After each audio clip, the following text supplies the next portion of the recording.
ছেলেদের জীবনের সবথেকে কষ্টকর কথা শুনবে? বলছি। সাপোজ তুমি তোমার পরিবার থেকে বা তোমার কর্মজীবন থেকে এই কথাটা শুনলে। কোন কথা? এমন কথা যেটা তোমার ডাইরেক্ট বুকে গিয়ে আঘাত লাগে।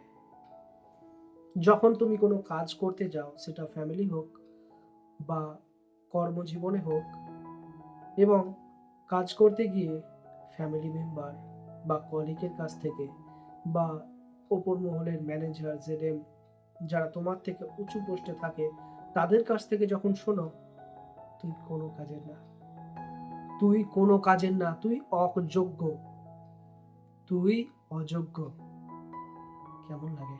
কষ্ট লাগে না? মনে হয় আমি এখানে আছি কি করতে? কর্মজীবনে শুনলে তো আমরা সহ্য করে নিই, বাট ফ্যামিলিতে, যখন আমি আমার ফ্যামিলির জন্য কিছু করতে যাই বা কোনো কিছু ভালো পরিকল্পনা নিচ্ছি, তখন বা নিজের ফ্যামিলির জন্য সারাদিন কাজ করে যাচ্ছি এবং তারপরেও শুনতে হচ্ছে, কোনো ভুল হয়ে গেলেও, ছোট সামান্য ভুল হলেও শুনতে হয়, তুই অযোগ্য, তুই কিচ্ছু পারিস না, তোর দ্বারা কিচ্ছু হবে না। এর থেকে কষ্টের মুহূর্ত কিছু আছে? আছে কিছু? আমার জানা নেই। বাট আমার প্রশ্ন এখানে, এই ধরনের কথা যদি আমাকে শুনতে হয়, তাহলে আমার চিন্তা ভাবনা কিরকম হওয়া উচিত? আমার কি করা উচিত? কি করা উচিত আমার? অ্যান্সারটা আমি বলবো বলে ভিডিওটা বানিয়েছি। স্পেশালি আমার ভিডিওটা বানানোর সব থেকে ইম্পর্টেন্ট কারণ হচ্ছে এই প্রশ্নটা আমার মাথাতেই এসেছে। আমাকেও নিজের পরিবারের কাছ থেকে এই কথাটা শুনতে হয়েছে। তখন আমার পরিস্থিতি যা হয়েছে আমি বলে বোঝাতে পারবো না।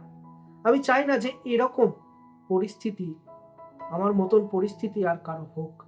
তার জন্য আমি যে পয়েন্টগুলো বলবো সেগুলো মাথায় রাখবে এবং ফলো করবে। চলো, ভিডিওটা ভালো লাগলে লাইক করবে, কমেন্ট করবে এবং শেয়ার করবে, আর চ্যানেলটা সাবস্ক্রাইব অবশ্যই করবে। So let's get start our video. First, তুমি যা করবে, চুপ, চুপ হয়ে যাও। তাৎক্ষণিক কোনো রেসপন্স করবে না।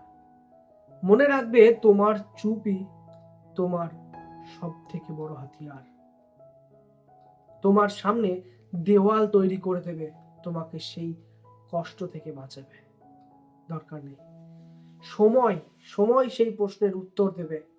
তুমি ইনস্ট্যান্ট রিয়াকশন করতে গেলে তোমার সম্মান কমে যাবে, তোমার ভ্যালু কমে যাবে। দরকার নেই, চুপ করে থাকো। নাম্বার 2, কথাটাকে ভুল করেও ব্যক্তিগতভাবে নেবে না। ব্যক্তিগতভাবে নেবে না।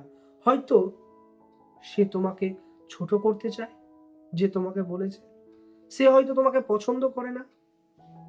হয়তো সে এমন পরিস্থিতিতে আছে যখন তার মাথা ঠিক নেই। হতে পারে হয়তো তার মধ্যে দিয়ে এমন কিছু কষ্ট যাচ্ছে, যে কষ্টতে তোমাকে সেই কথাটা বাধ্য হয়ে বলেছে, ভুল করে বলেছে। তাই পার্সোনালি নেবে না, পরিস্থিতিটা বোঝার চেষ্টা করো, নিজে শান্ত হয়ে যাও এবং সেই পরিস্থিতিকে ঠিক হতে দাও। জানো সে কেন বলছে তোমাকে।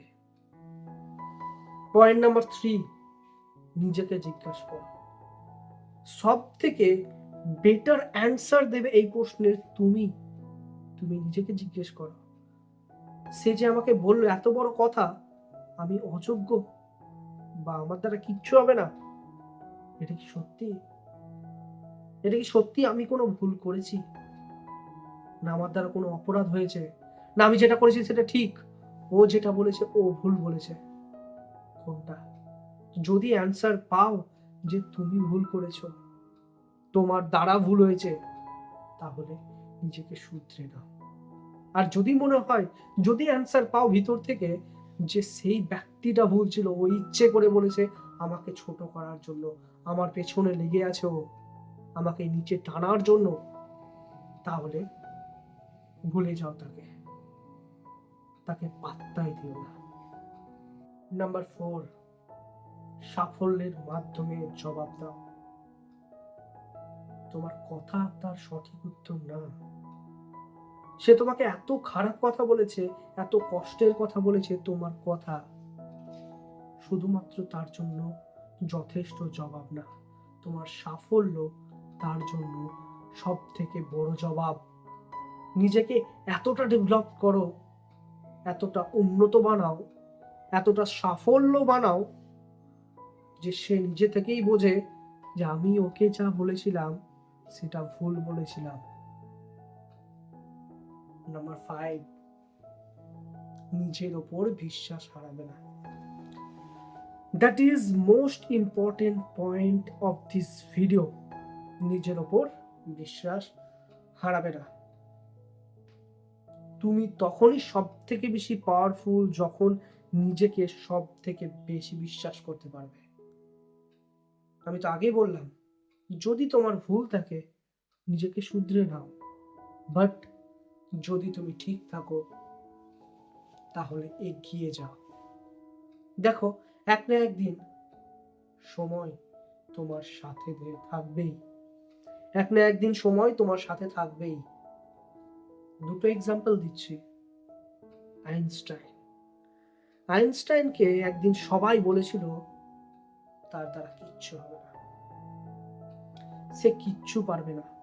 আর আমাদের হিরো অমিতাভ বচ্চন, তাকে সবাই বলেছিল তার গলা একদম ফালতু, বেকার, কিন্তু তাও তারা আজকে কোথায় আছে? একদম টপ লেভেলে। কেন? তারা নিজেকে বিশ্বাস করেছিল, তার জন্যই আজকে তারা টপে আছে। নিজের উপর বিশ্বাস সব থেকে বেশি ইম্পর্টেন্ট। দেখো, হয়তো আজকে তোমার সাথে সময় নেই, কিন্তু তোমার সাফল্য, তোমার চেষ্টা সেই খারাপ সময়কে ভালো সময়ে পরিণত করে দেবে। একটি পাখি গাছের ডালে নির্ভয়ে বসতে পারে কেন জানো? সে গাছের ডালের উপর বিশ্বাস করে না যে সেটা ভাঙবে না, এরকম কখনোই না। সে নিজের ওপর বিশ্বাস রাখে, বিশ্বাস করে যে যদি ডালটা ভেঙেও যায় তাও আমার অতটা ক্ষমতা আছে যে আমি নিজেকে ঠিক করে নিতে পারবো। তাই নিজেকেও সেরকম ভাবে ডেভেলপ করো, আর সবাইকে পাত্তা দিও না boss. Thank you for your time. যদি ভিডিওটা ভালো লাগে তো লাইক করবে, কমেন্ট করবে আর শেয়ার করবে, আর চ্যানেলটাকে সাবস্ক্রাইব অবশ্যই করবে। Thank you.